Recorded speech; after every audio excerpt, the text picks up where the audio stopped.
सास बहू का रिश्ता। निधि और उसकी सास के बीच हमेशा किसी न किसी बात पर अनबन छिड़ी ही रहती है, जिसके चलते दोनों कभी एक दूसरे को समझने और प्यार करने की कोशिश तक नहीं करती। अरे मेरे तो भाग ही फुट गए जो ऐसी बहू मिली। हाय, मेरी तो जिंदगी बर्बाद हो गई।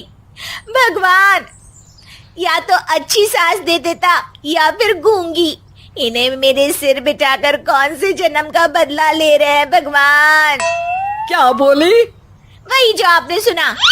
इतनी बड़ी हो गई कि सास से जुबान लड़ाती है। अरे यही सीख कर आई है क्या मायके से? अरे नहीं नहीं, उसके लिए तो ससुराल ही काफी है। मेरी सास ने मुझे बहुत अच्छे से जुबान लड़ाना सिखाया है। हाँ। सास बहू की तीखी नोक झोंक चल ही रही होती है कि दीपू वहां आ जाता है। रिश्ता करते हुए पति पत्नी की जगह सास बहू की कुंडली मिलानी चाहिए, क्योंकि अगर सास बहू का रिश्ता अच्छा नहीं तो उनका पता नहीं, पर पति की जिंदगी तो पक्का झंड है। मुझे अपने सामने कोई झगड़ा नहीं चाहिए, बस करो दोनों। दोनों शांत होकर अपने अपने काम में बिजी हो जाती हैं। दीपू ऑफिस चला जाता है, जिसके थोड़ी ही देर में दीपू की बहन कल्पना का फोन आता है। अरे कैसी है रे बेटा? ससुराल में सब बढ़िया है ना? कोई तुझे परेशान तो नहीं करता? सास की बात सुनकर पास खड़ी निधि हंसकर कहती है, अरे बाहर है ऊपर वाले, खुद बहू को शांति से सांस भी नहीं लेने देती और बेटी से पूछ रही है कोई परेशान तो नहीं करता। अरे मेरी बेटी तुम्हारी तरह नाकारा और बदतमीज नहीं है, इसलिए उससे पूछना बनता है। तो उनकी सास भी आपकी तरह नहीं होगी, इसीलिए उन्होंने कुछ बोला नहीं।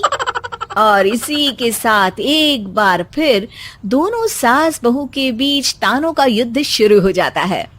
फिर कल्पना कुछ देर तक तो फोन पर सुनती रहती है, पर जब दोनों चुप होने का नाम तक नहीं लेती तो वो चिल्लाते हुए बीच में बोलती है, अरे बस करो, यह फोन कान पर लगाए जब मुझसे आप दोनों की बातें सुनी नहीं जा रही तो मेरा बेचारा भाई न जाने किस हाल में होगा। अरे ये सब तेरी भाभी की वजह से है बेटा। तो माँ, आप भी कुछ कम नहीं है। आप दोनों को ही अपना रिश्ता सुधारने की जरूरत है। मैं एक बाबा को जानती हूँ जो रिश्ते सुधारने में एक्सपर्ट हैं। आप दोनों उनके पास जाइए। ना जी ना, मैं ऐसे ढोंगी बाबा में नहीं मानती। देखा, कहा था ना। अरे ये तो हमारे घर में शांति चाहती ही नहीं है। भाभी, एक बार ट्राई करके तो देख लो। इस पर निधि मान जाती है और अगले ही दिन दीपू के ऑफिस जाने के बाद दोनों बाबा के पास पहुंच जाती हैं। सास बहू के बीच रिश्ता कुछ ज्यादा खास नहीं है। हर समय तू मैं चलती रहती है। हाँ जी हाँ, बिल्कुल सही। आप तो बहुत ज्ञानी है बाबा जी। तो उपाय सुनो। बहू को साफ और सच्चे मन के साथ सास को 12 लाल और 12 हरी चूड़ियां भेंट करनी है। मतभेद अपने आप कम हो जाएंगे। बाबा का उपाय सुन अगले दिन निधि सास को चूड़ियां भेंट कर देती है, लेकिन इससे भी उन दोनों के बीच कुछ सही नहीं होता। अरे पक्का इसने ही किलस कर चूड़ियां दी होंगी, तभी कुछ नहीं हुआ। दोनों दोबारा बाबा के पास जाती हैं। कुछ नहीं होता। तो दूसरा उपाय सुनो। सुबह सूरज निकलने से पहले ही घर की सफाई कर सारा कूड़ा घर से बाहर कर ठंडे पानी से स्नान करना है। इससे दोनों के बीच रिश्ते अच्छे हो जाएंगे। अरे इतनी जल्दी मम्मी जी ही उठ सकती हैं? ये आपको ही करना पड़ेगा। मैं अकेली तो लड़ाइयाँ नहीं करती ना। बाबा का उपाय मानते हुए अगली सुबह से सास जल्दी उठ सूरज निकलने से पहले घर की सफाई कर ठंडे पानी से नहाने लगती है। ये सब कुछ दिन तक चलता है, जिससे अभी भी दोनों के रिश्ते तो नहीं सुधरते, पर सास की तबीयत खराब होने लगती है। अब लगता है आपने मन से काम नहीं किया होगा, तभी तो रिश्ता वैसा का वैसा पड़ा है और तबीयत खराब हो गई। अरे सही कहती थी तुम। कल मुहा ढोंगी बाबा। देर आए पर दुरुस्त आए। चलो आराम करो अब निधि बाकी काम छोड़ सास की सेवा करने लगती है। अपनी पत्नी और माँ में ऐसा बदलाव देख दीपू बिल्कुल हैरान रह जाता है। अरे कहीं बाबा ने कोई जादू टोना तो नहीं कर दिया? मेरी माँ और पत्नी इतना घुल मिल कर तो नहीं रहती। ओहो, सरकाज़म। बस बस अब जाओ और अपना काम खुद कर लो, मुझे मम्मी जी का ख्याल रखना है।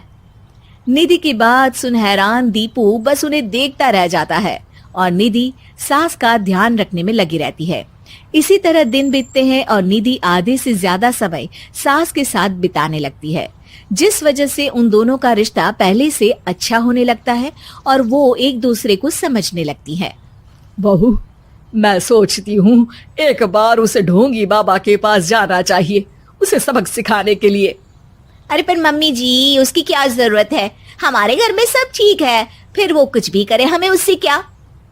दोनों के बीच ये बात हो ही रही होती है कि तभी बाबा कल्पना के साथ उनके घर आ जाते हैं। माँ, बाबा आप दोनों से मिलना चाहते थे, इसलिए मैं उन्हें यहाँ ले आई। अरे पर हमें इस ढोंगी बाबा से नहीं मिलना। हाँ, मेरी बहू बिल्कुल सही कह रही है। जो कुछ समय पहले एक दूसरे को मारने को चलती थी, आज एक ही लय में बात कर रही है। आपको अपने रिश्ते के लिए किसी बाबा के नहीं, अपने आप की जरूरत होती है। रिश्ता सुधारने के लिए जरूरी है कि सास बहू को अपनी बेटी और बहू सास को अपनी माँ जैसा समझे और प्यार दे।